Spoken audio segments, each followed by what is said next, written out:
Hello दोस्तों, तो आज हम लोग स्टार्ट करने वाले हैं types of error in Excel. मुख्यतः यह होते हैं 6 प्रकार के, जो कि सबसे कॉमन एरर है एक्सेल के। जैसे आप एक्सेल का इस्तेमाल करते होंगे तो आपको इस टाइप के एरर्स का सामना करना पड़ता होगा, लेकिन आपको समझ में नहीं आता होगा कि आपको क्या करना है। तो आइए समझते हैं हर एक एरर्स को बारीकी से। स्टार्ट करते हैं हम लोग एरर नंबर 1 से। एरर नंबर 1 है आपका हैश हैश हैश करके। मुख्यतः इसके होते हैं 2 कारण। इसका पहला कारण क्या हो सकता है, मान लीजिए आपके इस सेल में ऐसा कोई वैल्यू है जो कि इस सेल से बहुत बड़ा है, जो सेल्स में अट नहीं पा रहा है, ठीक है। तब आपको ऐसे एरर का सामना करना पड़ सकता है। तो हम लोग इसको सॉल्व कैसे करेंगे? इसको सॉल्व करने के लिए हम लोगों को इस सेल का जो चौड़ाई है, जो इसका विड्थ है, इसे इंक्रीज़ करना होगा। जब हम लोग इसको इंक्रीज़ कर देंगे तो हम लोग का वैल्यू अपीयर हो जाएगा और हमारा ये एरर सॉल्व हो जाएगा, ठीक है। इसका दूसरा कारण क्या है, जब आपका डेट नेगेटिव में हो तब आपको इस एरर का सामना करना पड़ सकता है। तो इसको हम लोग नेगेटिव से हटा देंगे तो ये हम लोग का एरर हो जाएगा सॉल्व। देखिए, जैसे हम लोग ये जो माइनस का साइन यहाँ पे डेट में तब इस्तेमाल करते हैं जब आपको डेट, मंथ और ईयर को अलग अलग दर्शाना होता है। लेकिन आप पूरे डेट के बाहर, डेट से बाहर यानी डेट के यहाँ पे 13 के बाद यहाँ पे अगर माइनस लगा देंगे तो ये आपका पूरा डेट माइनस में हो जाएगा ना, जबकि डेट तो माइनस में होता नहीं है। तो हम लोगों को यहाँ पे माइनस नहीं करना है, ठीक है। डेट क्योंकि माइनस में नहीं होता है, अगर आप ऐसा कर देते हैं तो आपको इस प्रकार का एरर दिखाई देगा। तो इस बात का ध्यान रखिएगा कि आपका डेट के सामने माइनस का साइन ना हो, डेट के बीचों बीच हो, ताकि उससे हम लोग डे, मंथ और ईयर का अलग अलग डिफ्रेंशिएशन कर पाते हैं, ठीक है। चलिए, तो आपको ये समझ में आ गया कि डेट के आगे माइनस का चिन्ह ना हो। चलिए, अब आते हैं हम लोग एरर नंबर 2 पे। एरर नंबर 2 है हम लोग का नेम एरर। अब ये नेम एरर भी मुख्यतः 2 कारण होते हैं इनके। पहला कारण क्या हो सकता है कि फंक्शन नेम गलत हो, यानी हम लोग यहाँ पे सम करने वाले थे और हम लोगों ने सम ना लिखकर हमने लिख दिया SU, हमने कर दिया स्पेलिंग मिस्टेक। तो SU एक्सेल के लिए कोई फंक्शन तो है नहीं, इसका कोई मतलब तो निकलता नहीं है एक्सेल में SU का, है ना। SU से कोई स्पेशल ऑपरेशन परफॉर्म तो होता नहीं है। लेकिन SUM से क्या होता है, रेंज के वैल्यू का एडिशन होता है। जैसे हम लोग यहाँ पे I10 से लेके I11 तक में जो भी वैल्यू है उनका एडिशन हो जाएगा। I10 I30 यहाँ पे आपको ये वैल्यू दिख रहा है, इसका प्लस होके हम लोग का आंसर क्या आ जाएगा, 50 आ जाएगा, ठीक है। तो ऐसे आप कर लेंगे इस एरर को सॉल्व।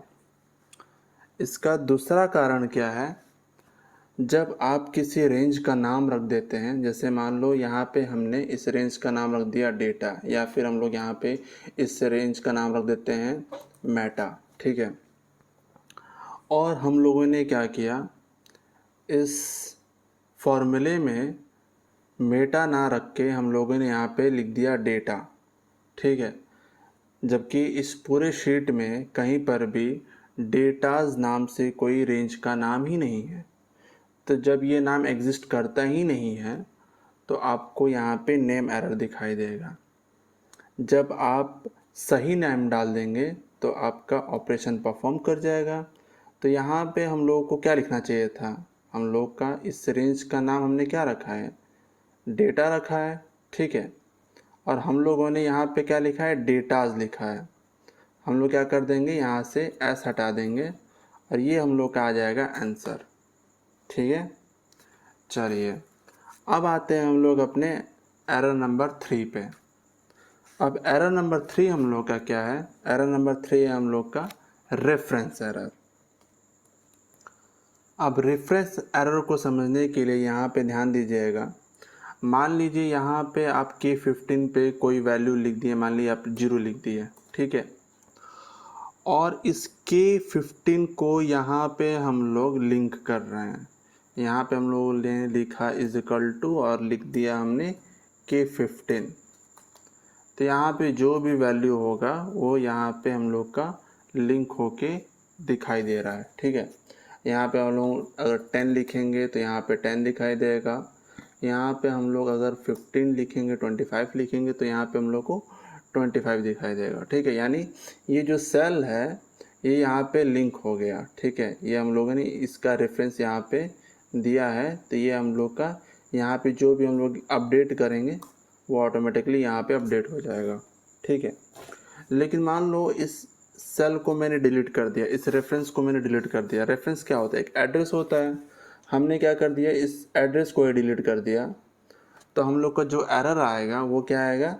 रेफरेंस एरर आएगा, ठीक है। समझ गए आप लोग? चलिए अब आते हैं हम लोग एरर नंबर 4 पे। अब एरर नंबर 4 क्या होता है? एरर नंबर 4 है आपका वैल्यू एरर, ठीक है। अब इसको समझने के लिए थोड़ा सा ध्यान दीजिएगा। जैसे मान लीजिए ये आपका नंबर है 20 एंड 30, ठीक है, और इसका एडिशन हम लोग कर रहे हैं XYZ से, तो क्या ये पॉसिबल है? कभी नंबर का एडिशन किसी वर्ड से हो सकता है, किसी टेक्स्ट से हो सकता है? कभी नहीं हो सकता, है ना। हम लोग यहाँ पे दो नंबर का एडिशन अपने में कर सकते हैं, लेकिन इसका एडिशन किसी टेक्स्ट से नहीं कर सकते हैं। जब इस प्रकार का कोई काम हम लोग करेंगे तो यहाँ पे हम लोग को वैल्यू एरर दिखाई देगा, ठीक है। तो हम लोग को ऐसा काम नहीं करना है, यानी हम लोग को फॉर्मूले में गलत डेटा टाइप के बीच कोई ऐसा ऑपरेशन परफॉर्म नहीं करना है जिससे हम लोग को वैल्यू एरर दिखाई दे, ठीक है। इसे सॉल्व करने के लिए हमें ये इंश्योर करना होगा कि हमारा जो वैल्यू है वो सही डेटा टाइप में है, ठीक है। चलिए अब आते हैं हम लोग एरर नंबर 5 पे, जो कि अपने नाम में ही डेफिनेशन है, डिवाइड बाय ज़ीरो एरर, ठीक है। यानी आप किसी वैल्यू को जीरो से डिवाइड करते हैं या किसी एम्प्टी सेल से डिवाइड करते हैं तो आपको ये एरर दिखाई देगा। जैसे मान लीजिए यहाँ पे हम लोगों ने इज इक्वल टू लगा के इस 10 को डिवाइड कर दिया किसी एम्प्टी सेल से, ठीक है।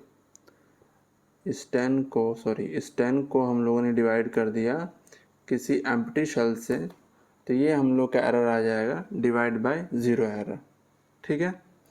मान लो यहाँ पे 2 की जगह हम लोग यहाँ पे 0 कर देते हैं और फिर हम लोग इस 10 का डिवाइड इस 0 से करते हैं, तभी भी हम लोग को यहाँ पे डिवाइड बाय ज़ीरो एरर दिखाई देगा, ठीक है। समझ में आ गया आपको एरर नंबर 5। अब आ जाते हैं हम लोग एरर नंबर 6 पे। एरर नंबर 6 है आपका नॉट अवेलेबल एरर। ये एरर तभी आपको दिखाई देगा जब आप वी लुकअप या एच लुकअप का इस्तेमाल कर रहे हो, ठीक है। यहाँ पे हम लोग इस्तेमाल कर रहे हैं वी लुकअप, और इस फॉर्मूले को थोड़ा समझते हैं। जैसे मान लीजिए हम लोग इस डेटा टेबल में, ये है हम लोग का डेटा टेबल, ठीक है। हम लोग इस डेटा टेबल में अप्रैल को ढूंढ रहे हैं। जब हम लोग को अप्रैल मिल जाएगा तो उसके दूसरे कॉलम में जो वैल्यू होगा, ये हम लोग का कॉलम इंडेक्स नंबर है, तो यहाँ पे दूसरे कॉलम में जो वैल्यू होगा वो हम लोग रिटर्न करेंगे, ठीक है। अगर अप्रैल मिल जाएगा तो किस में? इस डेटा सेट में, ठीक है। चलो तो यहाँ पे हम लोग कर देते हैं एंटर, और ये हम लोग का दिखा रहा है नॉट अवेलेबल, यानी वो अप्रैल का जो महीना है वो अवेलेबल ही नहीं है। जो हम लोग ढूंढ रहे हैं वो अवेलेबल ही नहीं है। यहाँ पे आपको कहीं पर भी अप्रैल दिख रहा है? नहीं दिख रहा है। तो लेट्स से हम लोग अप्रैल की जगह अगर हम लोग यहाँ पे फेब लिख दें, तब आपको क्या दिखाई देगा? यहाँ पे आपको फेब दिखाई दे रहा है। अब फेब के दूसरे कॉलम में क्या है? 30 है, तो ये जो 30 है ये आपको रिटर्न कर देगा। कर देते हैं एंटर, और आप ये देख सकते हैं कि इस डेटा सेट में हम लोगों ने फरवरी को ढूंढा और इसके दूसरे कॉलम में जो वैल्यू था वो हो गया रिटर्न। किसके मदद से? वी लुकअप की मदद से। अगर हम लोगों ने फेब की जगह अप्रैल लिखा तो वहाँ पे क्या हुआ? हम लोगों को एनए का एरर दिखाई दिया। एनए का एरर मतलब नॉट अवेलेबल, यानी अप्रैल एग्जिस्ट ही नहीं करता, तो उसकी वैल्यू क्या दिखाई देगा। ठीक है, तो बस मिलते हैं अगले वीडियो में कुछ बेहतरीन कॉन्सेप्ट के साथ एक्सेल के लिए। नेक्स्ट क्लास एक्सेल का ये होगा, तो हमारे साथ बने रहिएगा। जो लोग इस वीडियो को देख रहे हैं और सब्सक्राइब नहीं किए हैं तो हमारे इस चैनल का हिस्सा बनिए। आपको बेहतरीन से बेहतरीन कॉन्सेप्ट मिलेगा, वो भी सिंप्लीफाइड तरीके में। चाहे आप कॉम्पिटिटिव एग्ज़ाम का तैयारी कर रहे हो, चाहे आप एंट्रेंस एग्ज़ाम का तैयारी कर रहे हो जहाँ पे कंप्यूटर पूछा जाता है, या फिर आप triple C, O level, ADC, DCA की तैयारी कर रहे हो, तो आपको बहुत ज़्यादा हेल्प मिलने वाला है। हम लोग यहाँ पे मॉक टेस्ट भी लगाते हैं, तो यहाँ पे आप चैनल को सब्सक्राइब कीजिए और अपने लर्निंग एक्सपीरियंस को बेहतर बनाइए। Thank you.